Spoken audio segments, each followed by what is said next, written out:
ولا تموتن إلا وأنتم مسلمون يا أيها الناس اتقوا ربكم الذي خلقكم من نفس واحدة وخلق منها زوجها وبث منهما رجالا كثيرا ونساء واتقوا الله الذي تساءلون به والأرحام إن الله كان عليكم رقيبا وقال أيضا يا أيها الذين آمنوا اتقوا الله وقولوا قولا سديدا يصلح لكم أعمالكم ويغفر لكم ذنوبكم ومن يطع الله ورسوله فقد فاز فوزا عظيما وقال محمد صلى الله عليه وسلم اتق الله حيثما كنت وأتبع السيئة الحسنة تمحها وخالق الناس بخلق حسن فإن أصدق الحديث كتاب الله وخير الهدي هدي محمد صلى الله عليه وسلم وشر الأمور محدثاتها وكل محدثة بدعة وكل بدعة ضلالة وكل ضلالة في النار أما بعد السلام عليكم ورحمة الله وبركاته. Amatenda amalungi ennyo era amajjuvu ennyo agataliimu bukendeevu bwonna kabubeera obubi bwonna ebbanga lyonna gatendebwa n'omulezi waffe Allah tabaraka wa taala. Buli kitendo kyonna ekitendebwa ne Allah tekiriimu bukendeevu. Oyinza okuba olina ekitendo ky'olina ng'owulira kitendebwa ne Allah subhanahu wa taala, ekikyo kikendeevu era ekikyo kikyuka. Kyakulabirako kimu wakitiibwa Allah subhanahu wa ta'ala sami'ul basir, muyitirivu wa kuwulira era muyitirivu wa kubeera ng'alaba.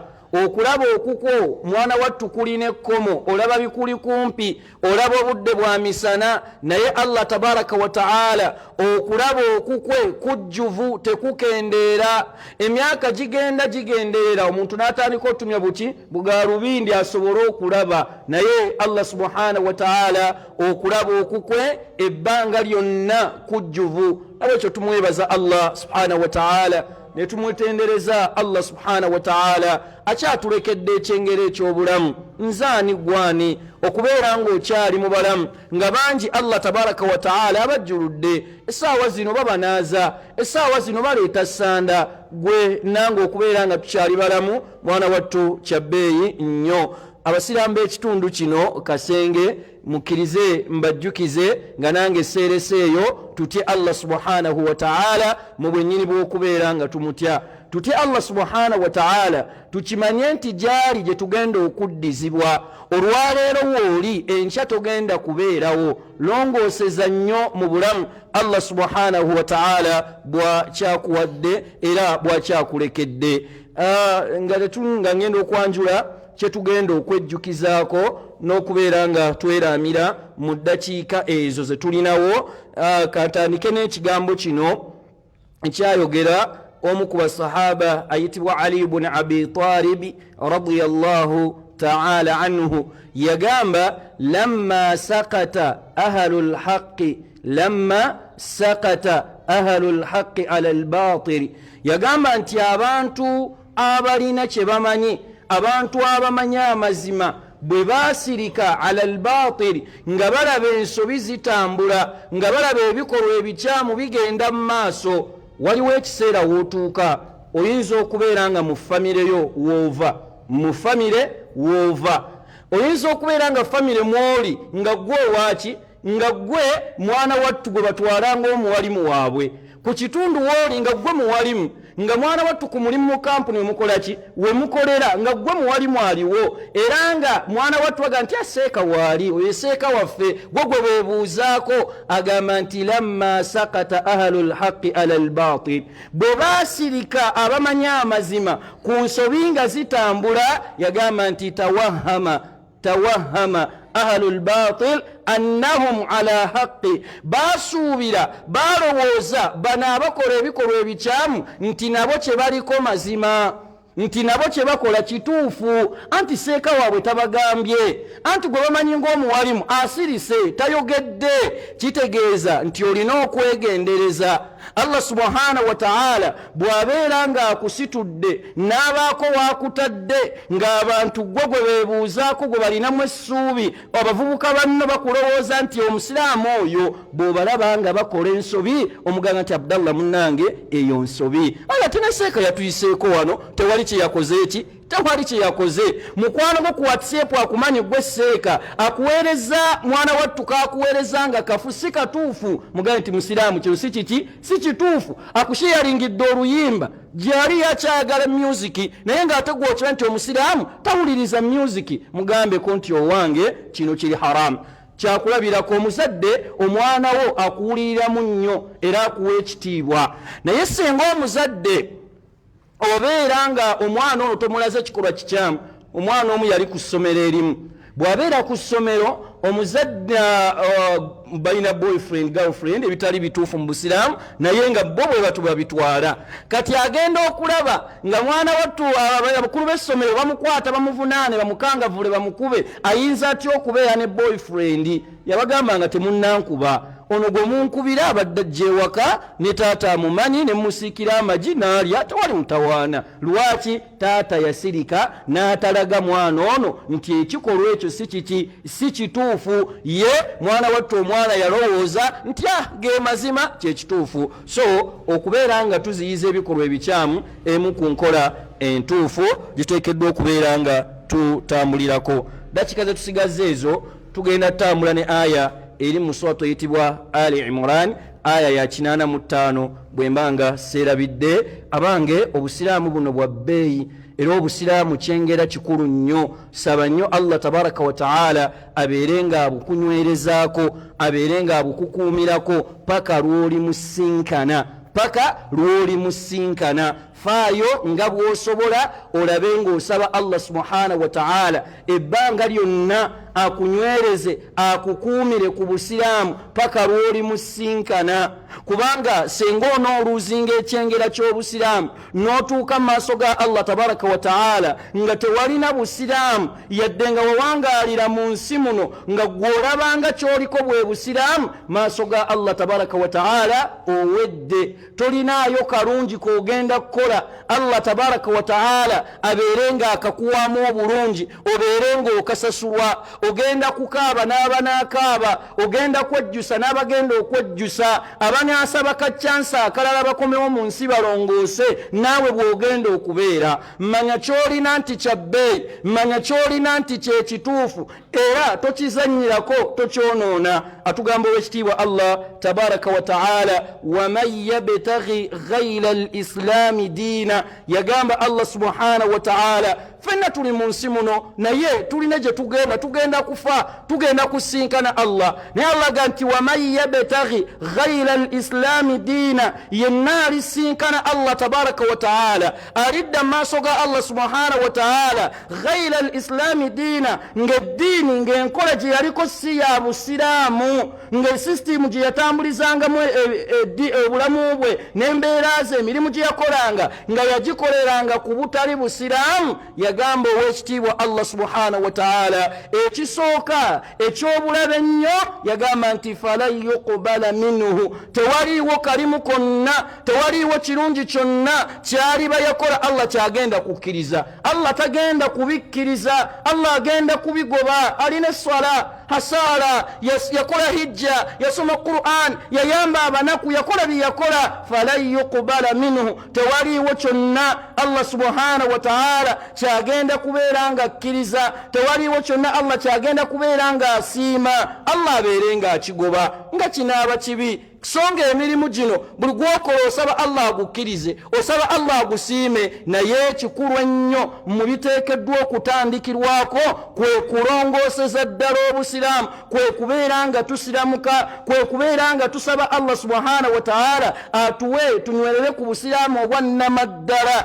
obusiraamu nga ddala bw'onoobaako omulimu gwokoze Allah subhanahu wa ta'ala ajja kubeera nga agukkiriza ajja kubeera nga agusiima nga togenda kuvi awo nga togenda kwejjusa kale nakola naye ate Allah teyakkiriza falan yuqbala minhu tewaliiwo mulimu gwonna Allah subhanahu wa ta'ala gwagenda kubeera nga akkiriza yagamba nti wahuwa fil akhirati min al khasirin, songa ne ku nkomerero agenda kubeera mu abo baluuza, agenda kubeera mu abo abaviiriddemu awo abakoze roose etagambika lwakutuuka mu maaso ga Allah subhanahu wa ta'ala nga mwana wattu teyalina buki, teyalina busiraamu. Bangi abakyalemedde mu mbeera y'okweraguza, bangi abakyalemedde mu mbeera y'okusamira, bangi balemedde mu mbeera mwana wattu ozoga nti obusiraamu tebutugaana, omuntu abeerako n'ebibye, kasita nkyasaala, kasita nsiiba, ebyo byonna abikola naye nga mwana wattu obusiraamu obwedde yabwonoona dda,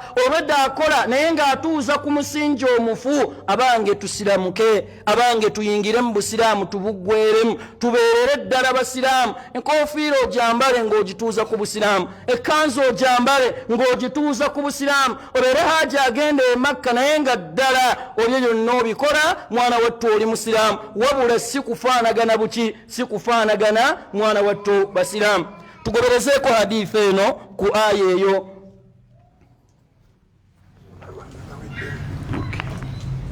Naam, tugoberezeeko aya eno, tugoberezeeko hadithi ku aya eyo gyembaga nti eri mu suratu eyitibwa Ali Imran, suratu Ali Imran mwemuli aya eyo gyetusomyeko gyetwejjukanyako, waman yabtaghi ghayra al-islami diina falan yuqbala minhu wa huwa fil akhirati min al-khasirin. Muntu yenna singa olidde eri Allah tabaraka wa ta'ala n'omusinkana nga kyewaliko ddala tebwali busiraamu, falan yuqbala minhu, tewali kantu konna Allah subhanahu wa ta'ala kalimu konna ke wakola Allah kagenda kubeera nga akkiriza. Mujichusi kale tusaballak amuntas. Naam, umbaka Muhammad alayhi salatu wassalam yatugamu hadithi ya Abi Hurairata radiyallahu ta'ala anhu yagamba nti tanji'u al-a'malu yawm al-qiyama, tanji'u al-a'malu yawm al-qiyama, emirimu gyonna gye tukola, emirimu gyonna gye tukola gigenda kujja yawma alqiyama, ku lunaku lw'enkomerero, gyakujja ku lunaku lw'enkomerero. Naye bwe ginaatuuka ne gijja maaso ga Allah subhanahu wa ta'ala nga gyogera, esswala ng'eyogera, okusiiba nga kwogera, nga bw'atulaga wano alayhi salatu wassalam. Agamba nti omulimu ogugenda okusooka okujja, fatanji'u ssala, esswala egenda kujja, fatakul eyogere egambe nti ya rabbi, mukama wange Allah, omulezi wange Allah, ana salatu, nze swala. Esswala etuuse maaso ga Allah tabaraka wa ta'ala, yeeyogerako, yeeyanjula, egamba nti ana salatu, nze ki, nze swala. Olwaleero kiraba nga kiri wala, wasadde subi oga nti subuhi yeeyogero labanga ekitajja, naye yabitugamba huwa as-sadiqu al-masduqu, yesaabogezi w'amazima alayhi salatu wassalam. Yatugamba nti emirimu egyo gyakujjanga gyogera nga gyeyanjula, esswala egenda kweyogerako egambe Allah subhanahu wa ta'ala, emugambe nti ana salatu, nze ki, nze swala. Bweneemaliriza mwana wattu Allah subhanahu wa ta'ala agigambe nti innaki ala khairi, innaki ala khairi, swala gwe oli kimu ku birungi, swala gwe oli kimu ku birungi. Yeeyogeddeko, yeeyanjudde maaso ga Allah subhanahu wa ta'ala. Bweneemaliriza Allah subhanahu wa ta'ala ye komenti gyagitaddeko, kugamba Allah wobo kwe kwanukula kwagikomenti nze kwagadde nti gwe swala oli kiki kirungi, esswala emaliriza ogwayo. Salamu alaikum wa rahmatullah. Tuli wamu wanji tutula bukulu bwaki, tubeera abasiraamu, obukulu bw'obusiraamu. Bane tulongoosa obusiraamu bwaffe, tubuzannyirako. Eyo swala yeze yeeyogeddeko, yagamba nti oluvannyuma lw'esswala okweyogerako, thumma tanji'u sadaqa, oluvannyuma okusaddaaka nako kujje nga kwogera, kweyanjule, kugambe nti ya rabbi, mukama wange Allah, ana sadaqatu, nze kusaddaaka. Okusaddaaka kuzze kweyogeddeko, Allah akugambe nti innaki ala khairi, kusaddaaka gw'oli kimu ku birungi, kusaddaka oli kirungi era okusaddaka kya bbeeyi. Mugende mu maaso n'okukola omulimu ogwo ogw'okubeera nga musaddaka temukoowa, kubanga Allah agamba nti kiki kirungi era kya bbeeyi. Kivuddewo yagamba nti thumma yanji osiyam, oluvannyuma okusiiba nako kugenda kujja. Bwe kuba kusiiba nako tugende mu maaso tusiibe, kubanga okusiiba nakyo kya bbeeyi era kirungi. Allah subhanahu wa ta'ala okusiiba okwo Allah ajja kugamba innaka ala khairi, kusiiba gw'oli kirungi. Okusiba kugenze maaso ga Allah kweyanjudde kweyogeddeko kugambe nti ya Rabbi mukama wange Allah ana siyamu, nze kusiiba. Kusiba kunaamaliriza yagamba alayhi salatu wassalam n'agamba nti thumma tanji'u al-a'malu ala dhalika, n'emirimu gyonna egisigaddeyo gy'atatugambye. Wano tuwako kyakulabirako emirimu emeka? 3. Tuwadde swala, saddaka, n'okusiiba. Then naga nti n'egisigadde nagyo gyakujja mu ngeri y'emu, nga gijja gyeyanjula, nga gijja gyogera, nga gijja bwe gigamba nti nze hijja, kuba tezze wano, hijja ejje okusoma Qur'ani n'emirala egisigadde gyonna nga Allah tabaraka wa ta'ala bw'agyanukula, nga Allah bw'agigamba nti innaka ala khairi, mulimu gw'oli mulungi, oli mulungi. Ekinaasembayo gwe mulamo gwe tuliko. Yagamba emirimu gyonna nga giweddeyo nga gimaze okweyanjula, yagamba nti thumma yanji'ul islam, oluvannyuma obusiraamu bujje. Oluvannyuma obusiraamu bwe bugenda okusembayo bubeere nga bujja, bwe bunaatuuka bugambe fayaqulu, bumugambe nti ya Rabbi omunezi wange Allah subhanahu wa ta'ala anta salam wa ana al-islam, bumugambe nti anta salam wa ana al-islam. Nga bwe twogera ebigambo ebyo naffe tubyogera nga tumaze essala. Allahumma anta salam, Allah gwe nannyini miki, gwe nannyini mirembe. Kati n'obusiraamu gamba nti Allah, bumugamba Allah nti anta salam, Allah gwe mirembe, wa ana al-islam, nange nze busiraamu.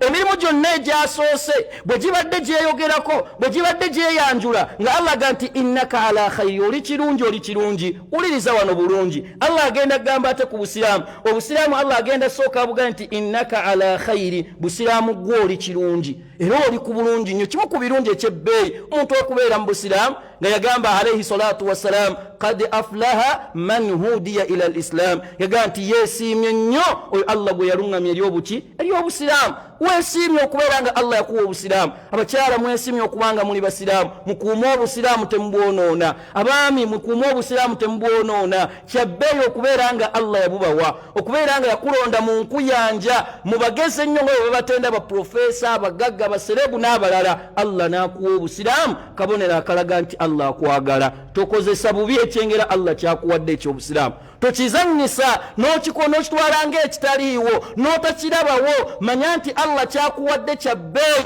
Allah abugambe nti innaka ala khairi, busiraamu oli kirungi. Naye Allah agenda gamba nti bika al-yawma akhudh bika al-yawma, olwaleero ku ggwe busiraamu gwe kwe ngenda okusinziira, okubeera nga nkwata n'okubeera nga Allah avunaana bavunaana. Giri emirimu egyasoose Allah abamu empeera yadde bazze nagyo bagireese, bagamba bakola, bagamba basaara, bagamba bakola byonna bye bakola. Allah agamba nti ku busiraamu kwe ngenda okusinziira, okubeera nga nvunaana. Ate n'agamba nti wabika u'ti, era Allah ku busiraamu kwagenda okusinziira asasule.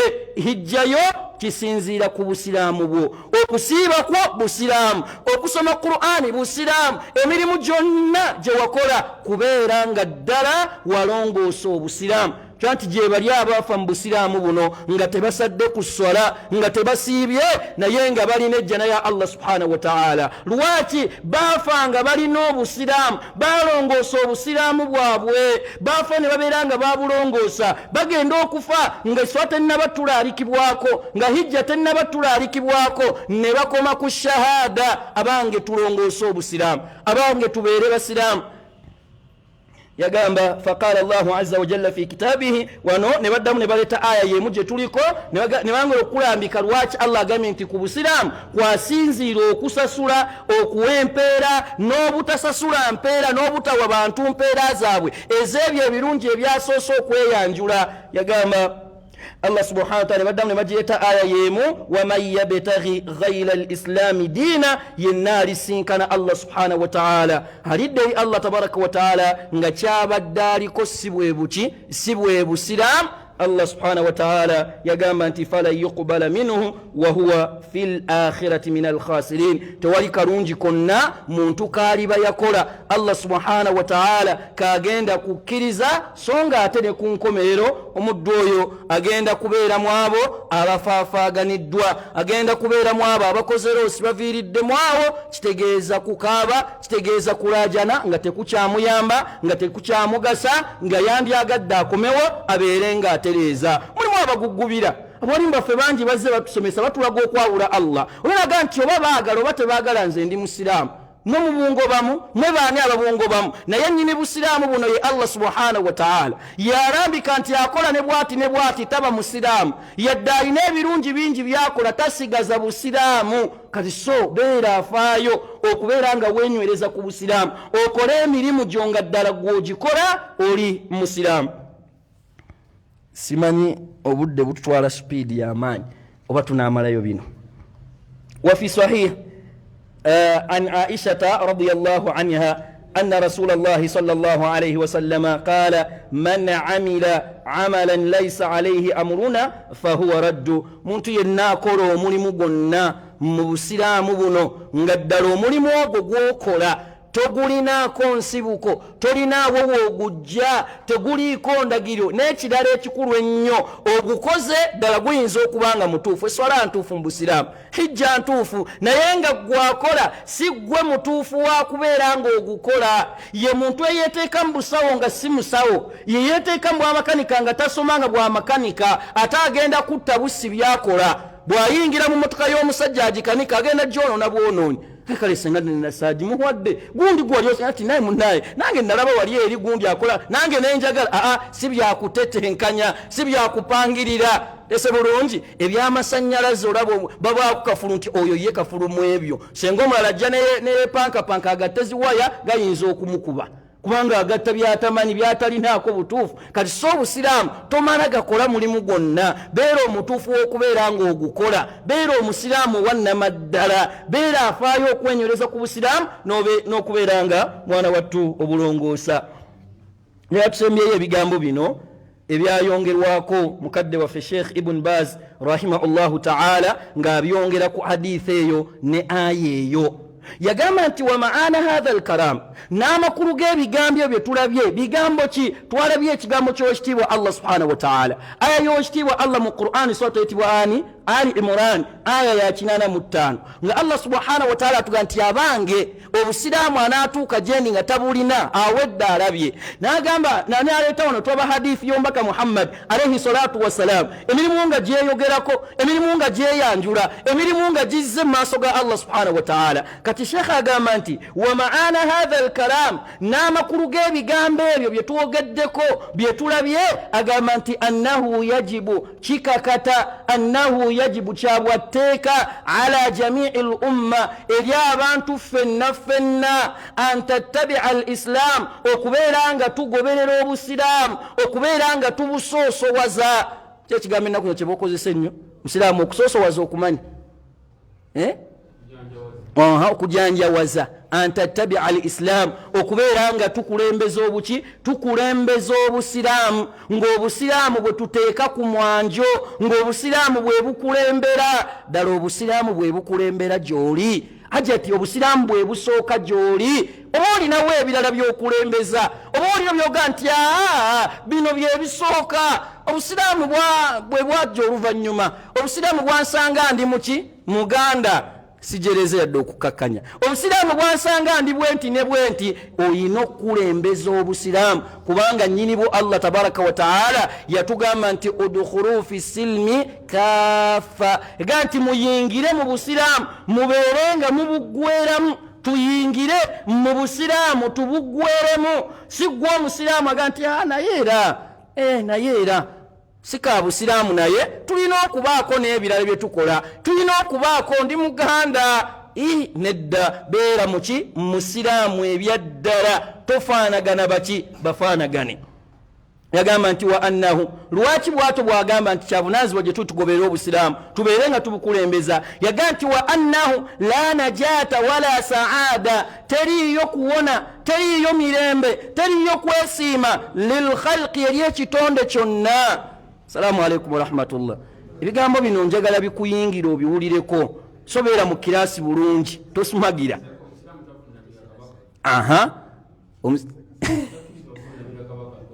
Yesebo tusaba Allah atunyweze. Omusiraamu ndowooza eri alya n'omuziro gwe si bwe guli tagulya bw'oba oli wammambe emambe ogisanze wali bali okujjako nga nti endabikira bubi nga ggwe ekyo kirala naye nga togaa nti omusiraamu ekyo kive nze nsuubuga nze nansuubuga ebyo nno bw'obyogera waayo eyeekanga babadde kyaba abaana tebamanyi nnono zaffe baagala zizanyisa si kuzizanyisa watu watugamba kituufu nti kulembeza obuki obusiraamu ebyo lusanganga weebiri togaa tebagaana kugamba nti weddira mamba tebugaana kukigamba kyebugamba nti togamba nti teriibwa tese bulungi kitegedde musiraamu saba Allah atunyweze. Yagamba nti wa annahu la najata wala saada teriiyo mirembe gyonna teriiyo kwesiima kwonna lilkhalki eri ekitonde kyonna illa bil islam okujjako anaafuna emirembe anaafuna okweyagala ateekeddwa okufuna okweyagala n'emirembe egyo nga ddala abadde mukyala musiraamu ng'abadde mwami musiraamu nga yeenywereza ku busiraamu. Bannange tunywerere ku busiraamu. Nywerera ku buki? Nywerera ku busiraamu. Bw'onoonywereza ku busiraamu ogenda kufunamu. Bw'onoonywereza ku busiraamu togenda kusalwa togenda kufaafaaganirwa. Beera omusiraamu ddala yeekute ku buki? Ku busiraamu. Allahu akbar. Agamba nti kama kala Allah nga bwe tulabye Allah bwagamba eri abadde hadithul qudus nga bwe tulabye Allah subhanahu wa ta'ala bwayogedde n'agamba obusiraamu n'abugamba nti bika liyawma akhud wa bika liyawma u'ti. Olwaleero ku busiraamu Allah kwasinziira okubonereza oba okubeera nga tabonereza oba okubeera nga tavunaana kitonde kyonna ku busiraamu. Ate bw'anaaba nga tabulina ekyo kiwedde. Oyo agenda kulajana oyo agenda kubeera mu bibonezo bya Allah subhanahu wa ta'ala teri kubivaamu teri kubeera ng'awona lwaki talina busiraamu. Agenda mu maaso n'agamba nti faman tufi ala al-islam yenna Allah subhanahu wa ta'ala gwanajjulula yenna Allah tabaraka wa ta'ala gwanajjulula ala al-islam n'abeera ng'afiiridde ku busiraamu n'abeera nga Allah amuwadde n'aggusa obusiraamu yagamba nti falahu aljanna alina ejjana falahu aljanna alina ki Sheikh Amini wana abadde agisomesaako ejjana emirimu egigenda otuyingiza ejjana. Allahu akbar. Banne teri kwesiima kwa bbeeyi nga kuyingira jjana tebenkanankana abali gibeeramu ekyebbeeyi busiraamu alina ejjana ali buggusa ali butuusaayo kyobalaba nti teriiyo kyabbeeyi kisinga busiraamu. Abantu beerekereza byonna abaali abalogo ku mulembe gwa Firawuna la'natullahi alayhi bwe baamala okuyingiza obusiraamu ne bayingira mu busiraamu nga Allah bwagamba nti fa ulqiya sahalatu sujjada. Abalogo bano baavunnama ne bateeka emitwe gyabwe wansi ne bagamba nti amantu bi rabbi Musa wa Haruna. Naye tukkiriza Katonda wa Musa nani ne Haruna bakaba Allah baali ku mulembe gwe gumu nga bakohoola yani batodde shahada bayingidde mu busiraamu. Firawuna n'abakanga Firawuna n'abatiisatiisa n'abagamba nti amantum lahu mumukkiriza kabera an adhana lakum nga sinnabawa lukusa. Ani abagambye musajja ali mujeemu oyo kuba yabaleeta abeesiga yabaleeta amanyi kye bagenda omukolera Musa kuba yali amuyita mulogo ng'era amanyi ebyakola bya kirogo kati ate agenda okulaba nga Musa alayhi salatu wassalaamu bwe bakkiriza nti ono lino si ddogo ono si mulogo munnaffe kuba bajja beemanyi nti bakakensa bajja beetenda obulogo. Ne bwe baatuukawo n'abawangula n'abasinga obwali buyinza bwa Allah subhanahu wa ta'ala bagamba ne bavunnama ne bayingira mu busiraamu. Bwe baasiramuka Firawuna ne bagamba nti mumukkiriza nga sinnabawa lukusa n'abagamba nti innahu lakabirukum alladhi allamakum as-sihra. Oyo ye mukulu wammwe abayigiriza ki eddogo yabadde abayigiriza eddogo kati muzze wano ssebo munzanyireko mbw abawangula abasinge. N'abagamba nti okay fasawfa ta'lamun mugenda kimanya mugenda kagenda bajjutuka ekibagambe mukole bwe mutyo nabagamba nti law qat'anna aydiyakum wa arjulakum min khilaf ngenda kubatematema nga bwatema omukono ogwaddyo okulwatema kwa kkono naga si kyokka wala usallibannakum era ngenda bakwatamba wanike ne kubiki ne kubikonge by'emitende waggulu mubeereeyo yali abisobola naye tebatya bamugamba nti faqud anta ma taqadi kola bukozi kyosazeewo kola ki okola musatul araf ne bawanika emikono gyabwe ne basaba Allah ne bamugamba nti rabbana afrigh alaina sabira mukama waffe Allah tukusaba tubunduguleko obugumiikiriza Allah tuwe obunywevu tunywewe watawaffana muslimina Allah tujjulule nga tuli basiraamu tebatiisibwa na kubeera nga bagenda kubatta ne basuula obusiraamu lwaki olwaleero omukyala olwaleero ayonoona obusiraamu olw'omusajja naga nti nze koota abasajja tebakyalabika n'agenda ne yeetambulira nga bwe babyogera lwaki oliisa omusajja ebinene lwaki omusajja afuuka ensonga ogatte ku Allah subhanahu wa ta'ala abasajja lwaki omulimu n'obugagga ebiggwawo ebisaanawo bikufuukira ensonga n'ogenda mu ssabo osamire n'ogenda mwana wattu ku musawo n'ogenda kubeeta baani bamutuula kungo simanyako kuteggwambula olwo batuma amannya agakangakanga agatiisa kabo kaganda balina amannya mangi ebyo byonna lwaki ogene bano baguma oba kubatta oba kubakola ki bali bakole omukyala ayitibwa Sumaiya nandyogera erinnya eryo nga neeri gye bali batuuma naye omukyala Sumaiya yanywera ne bamukola bye baamukola ng'asigadde ku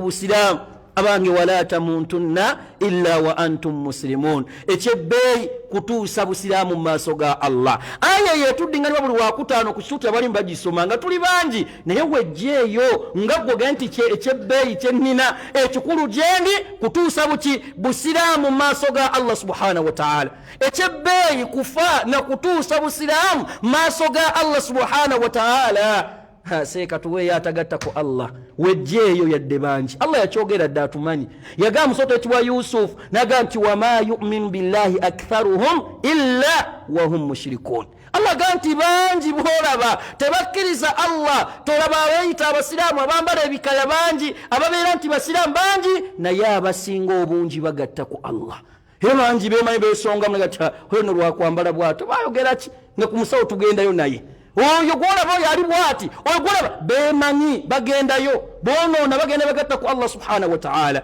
wogenderayo bwoti tosigaza kyengera kyabuki kya busiraamu kati yenna anaafiira ku busiraamu n'abeera nga abugusizza dakiika nno zitututte naye n'abeera nga abutuusizza falahu ljanna agenda kufuna ki ejjana agenda kufuna ejjana yagamba nti imma min awal ayinza okugiweebwa ejjana eno olubereberye nga yakafa obanga yatuse maaso ga Allah n'amuweerawo ki n'amuwa ejjana naye ekyo kiri insalma min almaasi singa abeera awonye nga talina byonoono oba nga mwana wattu yalina ebyonoono nayenenya Allah subhanahu wa ta'ala n'amusaba Allah amusonyiwe Allah n'akola ki n'amusonyiwa n'agamba nti wa imma ba'da al-uquba allati yuqaddiruha Allahu alayhi oba ng'asoose kuvunaanwako asoose kubonerezebwako olw'ebyo ebyona ensobi ze yagwamu wulira nno basoose muvunaanako naye alinayo ejjana waliyo obuweerero alinayo kusuubi nti anaavaamu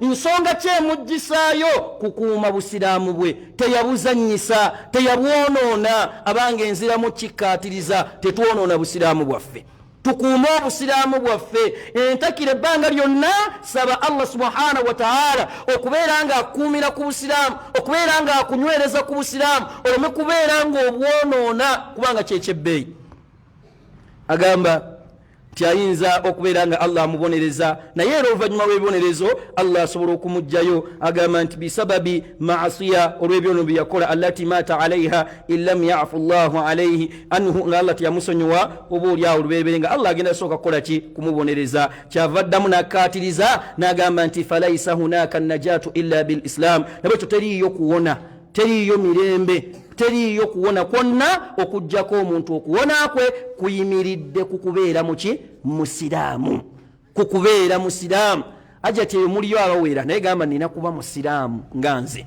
era weekube mu ttooki obuuze ndi musiraamu abaami abatudde wano tulina kwetunuulira tulina kwekuba mu ttooki tuli basiraamu oba nedda suratul Bakara Allah subhanahu wa ta'ala yatugamba ku mukwano gwe ayitibwa Ibrahim alayhi salatu wassalam. Ibrahim Allah subhanahu wa ta'ala bingi byajjamwogerako, naye yagamba Allah subhanahu wa ta'ala idh qala lahu rabbuhu aslim. Allah yamugamba nti siramuka. Nange kyenegamba nti nsiramuke, nammwe kyembagamba tusiramuke. Teyagamba ngolwe bwe nkibagamba wano waliwo ayinza okuga kasajja katumanyiddaako alabe tetuli basiraamu nga nze Sulaimaani linnya lyali na nabbi eryo ddamba nisi bangambye mu nsiramuke. Eri abakyala ati nze Hafsa erinyiro ya bbeeyi nze Aisha ate Aisha alina mukyala wa nabbi ayinza te okuŋŋamba nsiramuke. Nabbi Ibrahimu teyatomamu yadde n'akatono. Allah agambye nti idh qala lahu rabbuhu aslim qala aslamtu lirabbil alamin. Naga nti newaddeyo nsiramuse, kitegeeza kuddayo. Bino byobadde okyagugubira, byobadde okyaga nti sika busiraamu tetuganye twasiramuka, naye waliwo ebyaffe omuntu abeerako n'ebibye, ebyo bitobireke. Qala aslamtu lirabbil alamin, yeewaayo eri Allah subhanahu wa ta'ala, yasiramuka neyeweeyo Allah subhanahu wa ta'ala. Yakoma ku ye olw'okuba nti okubeera obusiraamu kyabbeeyi. Allah subhanahu wa ta'ala yagamba wawassa biha Ibrahimu banihi. Ibrahimu alayhi salatu wassalam bw'ati alaamira. Nkyogedde kino nkimanyi abaana bammwe bali mu holiday bawummudde, abasinga mubalina ewaka mubatuuzeeko. Abakyala mutuuze ku baana bammwe ab'obuwala, gwe bagwadde obwassenga tuuze omuwala oyo gw'oteekateeka okufumbirwa, omulaamire bino bye bisinga obukulu, omukuutire busiraamu kyekyebbeeyi. Allah subhanahu wa ta'ala agambye nti wawassa biha Ibrahimu banihi wa Yaqub. Ne nabyani Yaqubu batuuza abaana baabwe babalaamira babakuutira ne bagamba nti ya baniya, abange ezzadde lyaffe. Nawe okoola bawala bwe boolina, okoola batabani bwe boolina obatuuzizza, naye byokubira tebikyaliwo nga bw'obakuutira edduniya. Ogenda nti baana bange kyembawadde ekyebbeeyi kusoma, yenna gwe binaalema gw'onoomanya, naye eky'obusiraamu kyo kyaddi. Wasiya okubalaamira obakuutira obusiraamu kyo kitegekedde ddi. Abalaamira abagamba nti ya baniya inna Allaha astafa lakumu ddiina fala tamutunna illa wa antum muslimun. Okufa tekubatuukangako okujjako nga muli mu baki, nga ddala mwasiramuka, nga ddala mwalongoosa obusiraamu. Subhanallah, ddala abaana walaamira ddi. Era aya zezimu ziri awo weziri wamu, bw'okkirira wansi Allah subhanahu wa ta'ala naga nti am kuntum shuhada idh hadara yaquba almaut. Allah ganti nagano mugamanjeka amawulire mugategereko Yaqubu alayhi salatu wassalam ngasemberedde okufa idh qala albanihi, bwe yatuuza nannyonnyola abaana be nabaga nti abange baana bange ma ta'buduna min ba'di, ma ta'buduna min ba'di, mugenda kusinzaanya oluvannyuma lwange. Byaliwo okimanyi nti olwaleero weetuli budde no buweddeyo, budde bukoze eki ate ntya nnyo buyisaamu. Tumaleyo aya eno malirize inshallah.